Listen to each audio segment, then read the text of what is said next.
Video like जरूर कर लीजिए और ऐसे वीडियो लगातार फ्री में पाने के लिए चैनल को तुरंत सब्सक्राइब कर लीजिए और बेल आइकन को जरूर टैप कर लीजिए ताकि आगे भी सारे वीडियो आपको मिलते रहे। यूट्यूब में फॉलो करते हैं तो प्लीज ये वाला फ्री टेलीग्राम चैनल जरूर ज्वाइन कर लीजिएगा। सारे नोटिफिकेशन सारे अपडेट यहीं पे आते हैं, ध्यान रखिए। नमस्कार साथियों, स्वागत है आप सभी का स्टडी फॉर सिविल सर्विसेज में। ये क्लास है हमारी मॉडर्न इंडिया की और मॉडर्न इंडिया में जो टॉपिक हम लोग पढ़ रहे हैं वो है 1857 की क्रांति से जुड़े इंपॉर्टेंट फैक्ट और प्रीवियस ईयर क्वेश्चंस। चलिए शुरू करते हैं। रानी लक्ष्मीबाई का मूल नाम मणिकर्णिका था। इनका जन्म 19 नवंबर 1835 को गोलघर में हुआ था जो वर्तमान वाराणसी में है, यानी बनारस में इनका जन्म हुआ था। उनके पिता मोरोपंत झांसी के महाराजा गंगाधर राव के दरबार में गए। रानी लक्ष्मीबाई का विवाह झांसी के महाराजा गंगाधर राव के साथ हुआ। रानी लक्ष्मीबाई की समाधि ग्वालियर में स्थित है। झांसी में 4 जून 1857 को रानी लक्ष्मीबाई के नेतृत्व में विद्रोह की शुरुआत हुई। अंग्रेज जनरल ह्यूरोज से लड़ते हुए 18 जून 1858 को वह वीर गति को प्राप्त हुई। लक्ष्मीबाई की मृत्यु पर ह्यूरोज ने कहा कि भारतीय विद्रोहियों में यह औरत अकेली मर्द है। ये स्टेटमेंट मैं आपको ऑलरेडी क्लास में बता चुका हूं।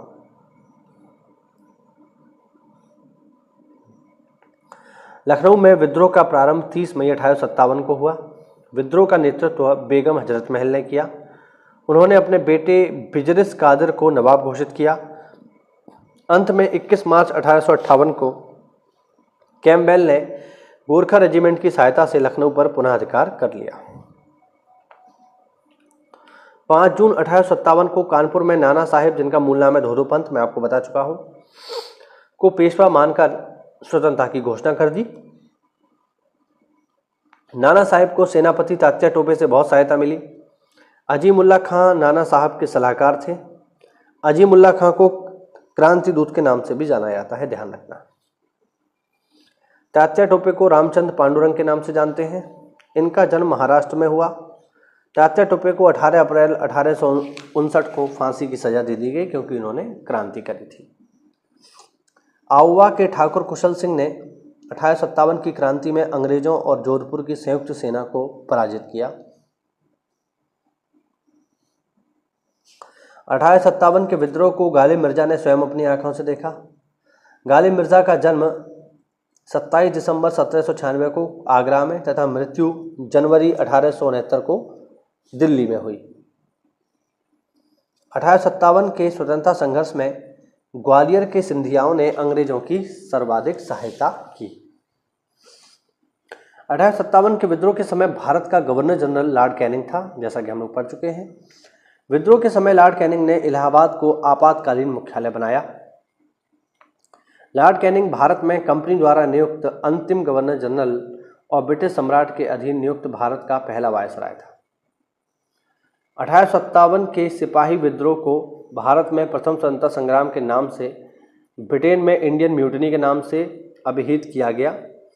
1857 के विद्रोह के समय बैरकपुर में lieutenant general sir John Bennett Harris commanding officer थे। चलिए आगे बढ़ते हैं। 14 सितंबर 1857 को अंग्रेजों द्वारा दिल्ली पर अधिकार करने के क्रम में जनरल जॉन निकलसन की मृत्यु हो गई। लखनऊ में 1857 के विद्रोह के समय अंग्रेज रेजिडेंसी की रक्षा करते हुए sir Henry Lawrence, major general Havelock तथा जनरल नील की मृत्यु हो गई। मैंने आपको पहले भी बताया था कि अवध का जो हमला था वो बहुत खतरनाक था। रेजिडेंसी को पूरा का पूरा धुआं कर दिया गया।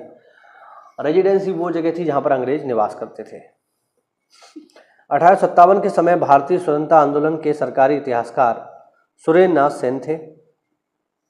1857 के भारतीय स्वाधीनता आंदोलन के सरकारी इतिहासकार सुरेंद्र नाथ सेन थे, जिनकी पुस्तक 1957 में प्रकाशित हुई। सर सैयद अहमद खां द्वारा लिखित असबाब ए बगावत हिंद 1859 में प्रकाशित हुई, जिसमें 1857 के विद्रोह के कारणों की चर्चा की गई थी। भारत सरकार द्वारा आर.सी. मजुमदार को 1857 के विद्रोह का इतिहास लिखने के लिए नियुक्त किया गया, लेकिन सरकारी समिति से अनबन होने के कारण उन्होंने यह कार्य करने से इनकार कर दिया और अपनी पुस्तक द सिपाही mutiny and the rebellion of 1857 को स्वतंत्र रूप से 1957 में प्रकाशित करवाया। 1857 के विद्रोह के समय ब्रिटिश सरकार ने भारतीय फौज के नवगठन के लिए पील आयोग का गठन किया। ये मैं आपको ऑलरेडी बता चुका हूँ। इसने सेना की रेजिमेंट को जाति, समुदाय तथा धर्म के आधार पर विभाजित किया। तो ये हुआ साथियों आज का हमारा वीडियो। उम्मीद करता हूँ आपको नई जानकारी मिली होगी। तो ऐसा है तो वीडियो को लाइक करिए, चैनल को सब्सक्राइब करिए। मिलते हैं अगली क्लास में, तब तक के लिए जय हिंद, जय भारत, वंदे मातरम। साथियों UPSSC की BPO परीक्षा का एग्ज़ाम 27 अप्रैल को होने वाला है।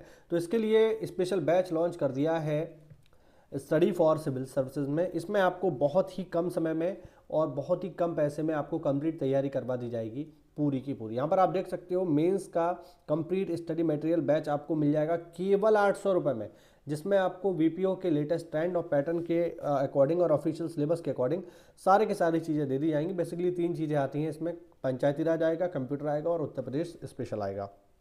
तो ये तीनों की तीनों चीज़ें जो है आपको 30 दिनों के भीतर दे दी जाएंगी और फिर जो है आपको बाकी का पूरा जो समय है वो केवल रिवीजन के लिए आपको मिलेगा। तो बहुत आसानी से आप इसमें तैयारी कर सकते हैं।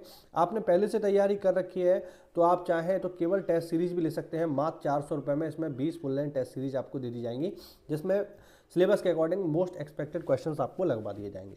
आप चाहें तो इसके पेड क्विज भी ले सकते हैं मात्र 500 रुपये में, जिसमें आपको टेलीग्राम पर लेटेस्ट ट्रेंड और पैटर्न के अकॉर्डिंग पेड क्विज लगवा दिए जाएंगे। ठीक है, और आप पूरा का पूरा बैच लेना चाहे तो इसमें अभी आपको 200 रुपये की छूट भी मिल रही है। मात्र 1500 रुपये में आप पूरा का पूरा बैच ले सकते हैं। बैच लेने के लिए साथियों नीचे दिए गए नंबर्स पे आप कॉल कर लीजिए। धन्यवाद।